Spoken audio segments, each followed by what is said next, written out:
let's get it. This is the third time that I've tried to make this video. And that's how I know the enemy does not want me to make this video. He does not want my father to get the glory that is so deserving. I have not been on social media in two and a half months.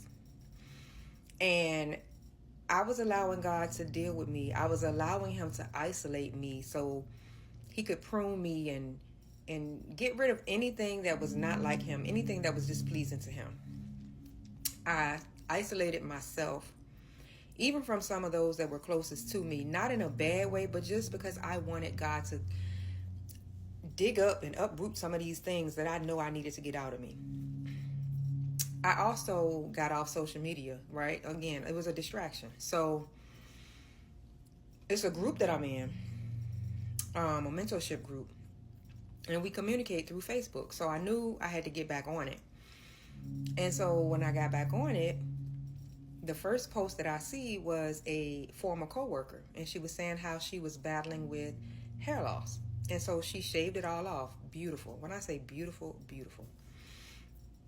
Alopecia is something that I've suffered with by the grace of God, because I have come to realize that suffering, trials, tribulations, all of those things come to strengthen us. But I've suffered with it for over 20 years. Never felt secure. Always had protective hairstyles. And even with that, I've never felt secure, because I always wondered if something was showing, if who was looking. Did they see something that maybe I didn't see? Never told my kids. No one knew. When I saw that post, I was so inspired, because I had been contemplating doing it, and I just could not muster up the courage. So bound by what other people would think, what they would say, how they would feel. And it's like God said that we are fearfully and wonderfully made. But it does no good if you don't believe it, or if you only feel that way sometimes, not all the time. I wanted to feel that way all the time. I am not my hair or the lack of. I'm not. I'm me. I am beautiful. I am fearful. I am wonderfully created. And to think anything other than that is an insult to my father. So when I saw the post, I was like, I'm going to do it. And I set a day to do it. What better day than to do it on my birthday, right? Which is this upcoming Tuesday. As I researched, I found that National Alopecia Awareness Month is in September. What are the odds? That's my birthday month. I also found out that the color that represents it is blue. What are the odds? That's my favorite color. So I said, okay, God, you speaking. And then the fact that the first post that I saw when I got back on social media was my former coworker talking about the very same thing that I battled. I said, God, I'm going to do it. So I set the date. I started calling my mom, my dad, my siblings, my children, everyone who means something to me. I wanted them to know what I was about to do, and I didn't want it to be a shock. And when I say the support was supporting, the support was supporting. Okay. So I saw that I had a lot of days off, and I was like, oh, I would drive myself crazy if I had to wait until my birthday. And then I was like, I really don't want to spend my birthday, doing all these things, running all around. So I called my beautician, and I was like, hey, do you have a sooner date? She did.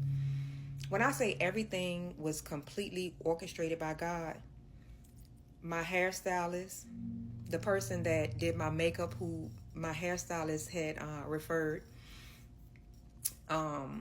my friend that accompanied me there, like everything was orchestrated by God. Everything fell into place. That's how I know it was God. Nothing that I planned would have went that smooth. Nothing. Even down to the person that did the photo shoot. Pictures coming later. But anyway, I feel so free. And I did not get jittery. I didn't feel self-conscious once it was over. We went to a park, and I wasn't caught up in what people were saying or even what they were looking at. Matter of fact, I had people compliment me on my shirt, on my shoes. I mean, at this point, there are so many women that have chose that route to go that I don't know why I think it's odd, but people don't find it odd no more, because that's what so many people have done. And to be quite honest, why should I care what people think? Because it's a brave move. You know, it takes a lot of courage to come outside of your skin and do something like that, and to be bold. And my dad told me, when I told him, he said, well, I've always considered you a bold person. I've never seen where you were worried about what other people thought, or, you know, you've always been bold and expressionable, whether it was in your clothes or whatever. And I was like, you know, I agree, but I never thought in that area, I didn't think I was bold. But for, you know, anyway, for my dad to say that and feel that way, like, it just really meant a lot. Everyone that I told, you know, they was just like, oh, you.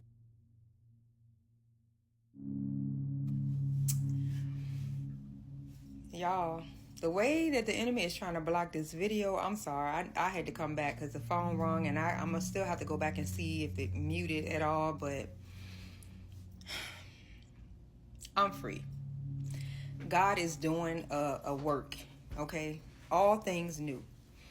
And I just want y'all to be free from whatever it is that may be holding you hostage, from whatever it is that may be keeping you in bondage. Like,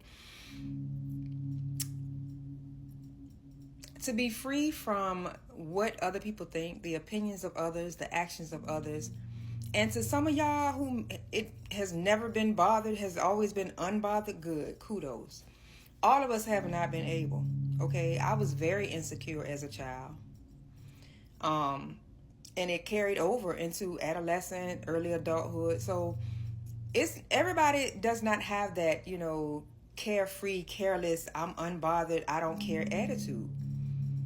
But now that I'm growing and I'm walking in God, and He's maturing me and He's giving me boldness, then I hope that I too can inspire someone else to be bold. You know, it's a process, and it's progress, not perfection. So I just, you know, it's a beautiful feeling. I'm so thankful for the people that I've met, the people that have poured into me, have inspired me. Just the whole way that God has been working and moving. And it's just because you don't hear Him, just because you don't see Him, does not mean that He is not working. The things that make us uncomfortable, the things that we don't understand, just walking in faith, knowing that God is there, that He has kept His hand on me the whole time, and He was just waiting for a time as this for me to just come out of my shell and just be like, boom. And here I am. So I hope that you too can be free from whatever it is that may be holding you, that you walk in your true authenticity, that you are truly, unapologetically you, because I'm going to be truly, unapologetically me.